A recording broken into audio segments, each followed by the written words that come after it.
Welcome to the Everything Financial Radio Show here on the Legacy Radio Network. Glad you're with me this week. I'm your host, Dennis Tubbergen, and we have a terrific show lined up for you.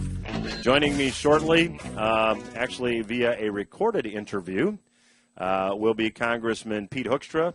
Congressman Hoekstra is a Senate candidate here in the state of Michigan on the Republican ticket. We'll get his take on what's going on in the economy and what his solutions for economic growth might be. We caught up with Congressman Hoekstra out on the campaign trail this past week, and as he was driving down the road, we had a nice conversation with him on his cell phone, so very much appreciate him taking time out of his busy campaign schedule to give us his perspective on what's going on. He will be joining me shortly. Also, be talking about the G20 summit. The G20 countries that met in Mexico this past week ended up wagging their finger at the United States saying, get your financial house in order. Then they gave some advice that's going to be very difficult, if not even impossible to follow. I will share it with you. Also, in the last segment on today's show, we're going to tell you the story of Mr. Yanis Stamos. Mr. Stamos is a Greek businessman who has a medical equipment manufacturing company. Mr. Stamos was fortunate enough to receive a large order from a hospital, but after thinking about it, realized he couldn't take the order. He couldn't call back some of his laid-off folks. The reason may surprise you. You'll definitely want to stay tuned for that. We'll be sharing with you what's going on there and ask, could that happen here? Also, on next week's show, I'll be interviewing Mr. Ian Gordon. Mr. Gordon, as you know, if you're a listener to the Everything Financial Radio Show, is the founder and principal of a group called the Long Wave Group. They work and have expanded upon the work of a Russian economist by the name of Nikolai Kondratiev. And Mr. Kondratiev concluded that capitalist economies move in boom and bust cycles. And Mr. Gordon's newsletter has some very interesting thoughts on U.S. debt and how quickly U.S. debt is being racked up. We will talk to Congressman Hoekstra about that as well. Before we get to the interview, I do want to invite you to go to investingapproach.com. That's investingapproach.com. And I would invite you to get a free guide. The guide is titled Investing in Today's Economy. You'll get in the guide, you'll get a book titled, the book in the kit in the guide is titled A Little Book on Investing in Today's Economy, a book I just completed. Also, you'll get a CD of some of the interviews that I have done. I am pleased to have on the phone with me Mr. Pete Hoekstra, I should say Congressman Pete Hoekstra. Congressman Hoekstra has not only been a successful politician, but a successful businessman and leader. He represented Michigan's 2nd Congressional District in U.S. Congress from 1993 to 2010. Mr. Hoekstra graduated from Hope College in 1975 and earned a master's degree in business administration from the University of Michigan. In the U.S. House, Pete has served on numerous committees, including Education and Labor, Budget, and the Permanent Select Committee on Intelligence. And Mr. Hoekstra is currently a candidate for the U.S. Senate here in the state of Michigan. So, Pete, thanks so much for joining us here today. Hey, it's good to be with you. Thank you.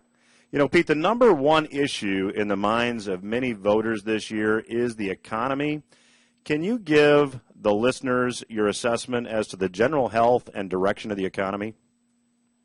Well, I think right now there's just lots of mixed signals on the state of the economy. The Fed just came out in the last few days and indicated that they're revising their growth estimates downward, saying that the U.S. is in for somewhere between 1.9%, 2%, 2.4% economic growth for the rest of 2012 and, for the couple of years beyond that. So I think, as I talk to people across the state, you go from the economist view of the Fed and saying, hey, these are what the numbers show. When you go talk to people at the grassroots level, they're feeling the same kind of thing. They're feeling that this economy right now is kind of stuck in hold, and it's not going anywhere. It's kind of in limbo.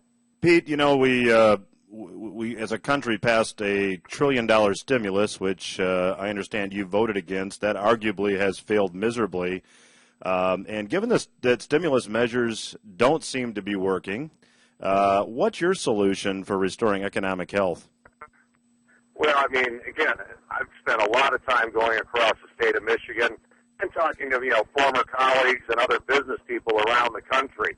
There's a tremendous amount of potential, pent-up potential demand and economic growth. We are on the cusp of being energy independent as a nation, with the new technologies for oil exploration, for the use of clean coal technology, and then for, developing and producing natural gas supplies. That could be a huge stimulus to our economy, keeping $300 to $400 billion that normally would be going overseas as we purchase energy resources from foreign countries, keeping those dollars and having a low-cost energy supply here in the United States that would be secure is one of the things that we really need to do.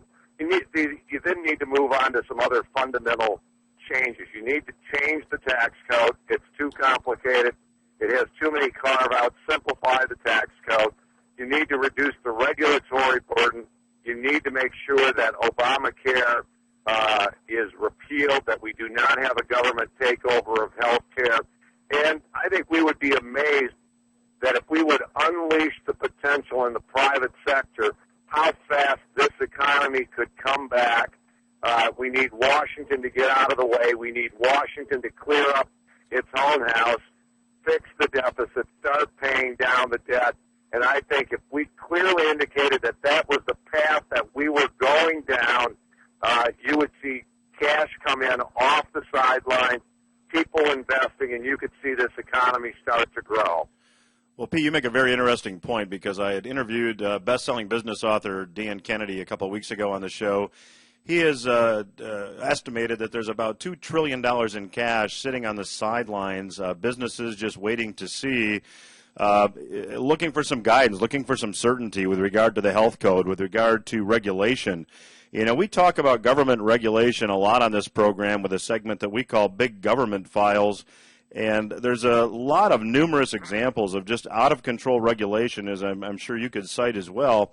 What's your plan to get back to common-sense regulation? There's just so much bureaucracy in Washington, it seems like it's going to be an impossible task. Well, what you need to do, number one, is you need to get bureaucrats recognizing that, government can't be successful, America can't be successful if the private sector is not successful. What the president said a couple of weeks ago, where he said the private economy. Well, if the private economy is doing, government would be doing just fine. So going back to work, Pete, I'm going to have to stop there, and we're going to have to take that. People who are working, but it's also the federal government and state governments, because they start getting tax revenues. So it is not the private sector is not doing well, and you need to get regulators to understand you have to partner with the business community. I'll give you a great example. I was just in the Upper Peninsula of Michigan, and that area of Michigan has a long lumbering, timbering history. And as I talked to those folks, I said, Pete, we used to be able to work with the Forest Service, and they recognized that the forest and the UP were an asset that, when managed properly, would create strong economic growth in the UP. But we're at a point now where, rather than working with us, these people are working against us. They are restricting how much we can harvest every year. I think this year they're going to harvest about 1/4 of what they did 4 or 5 years ago. It means a lot of people are going to be losing their jobs who are in the lumbering industry. But, you then need to make the connection. You got to let the people in the Forest Service know that if people in the lumbering industry lose their jobs, guess what? We're going to have to cut back on the Forest Service, because we're no longer collecting the tax revenues. Again, in the UP, there's a mining company that wants to open up a new mine for nickel. Nickel is in high demand. It's used in batteries. It's a key natural resource. It will take 12 years from when that core ore deposit was discovered to when they will actually start producing it. Just way too long. We need to drive in, and we need to get control of the bureaucracy and let them know we want real solutions solutions that enable people to go back to work, or we will change the people that work in these bureaucracies. We are chatting with Congressman Pete Hoekstra, U.S. Senate candidate here in the state of Michigan. We'll continue our conversation with him when Everything Financial Radio on the Legacy Radio Network returns after these messages. Stay with us.